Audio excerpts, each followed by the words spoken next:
China বরাবরই তার টেকনোলজির জন্য বিখ্যাত। রাস্তা দিয়ে হাঁটছিলাম, হঠাৎ চোখে পড়লো এরকম কিছু স্কুটার।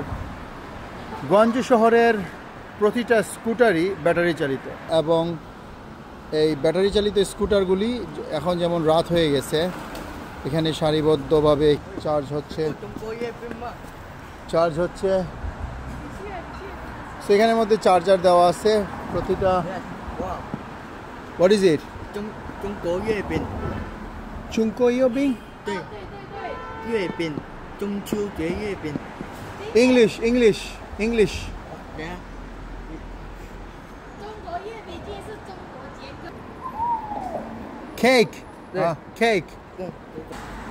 সো কী যেন দেখাইলাম, আসলে কিছুই বুঝলাম না। যাই হোক, যেটা বলছিলাম, প্রতিটা শহরে, এই শহরে দেখলাম হাজার হাজার এরকম ইলেকট্রিক স্কুটার, কোনো পেট্রোল চালিত স্কুটার চোখে পড়লো না। এবং এখানে খুব সুন্দর চার্জের ব্যবস্থা আছে।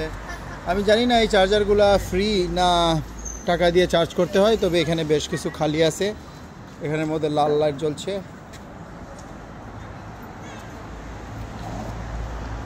এই যে চার্জার।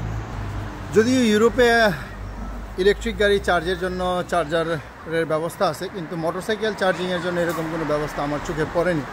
বাট এই গুয়াংজু শহরের শত শত মোটরসাইকেল সব এভাবে রাতের বেলা চার্জ দেওয়া হয়। পলিউশন বা বায়ু দূষণ থেকে শহরকে রক্ষা করার জন্য একটি অভিনব উপায়। স্পেশালি মোটরসাইকেল যদি খুব বেশি পরিমাণে হয়, যেমন ধরেন থাইল্যান্ড, ইন্দোনেশিয়া বা ফিলিপিনের মতো দেশগুলোতে মোটরসাইকেল খুব বেশি ব্যবহার করা হয়, এবং সেগুলো সবই মোটামুটি পেট্রোল চালিত, যার কারণে ওখানকার বায়ুগুলো খুব বেশি দূষণ হয়।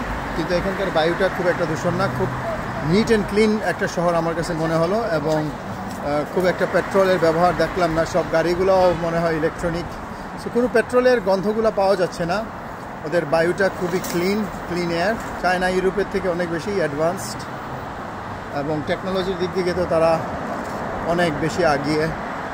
যে রাস্তা দিয়ে হাঁটছিলাম, এই যে একটা ক্যামেরা, এরকম রাস্তার মাথার উপর দিয়ে প্রতি 100 গজ পরে পরে একটা করে ক্যামেরা। মনে হয় পুরো শহর ক্যামেরায় ঢাকা।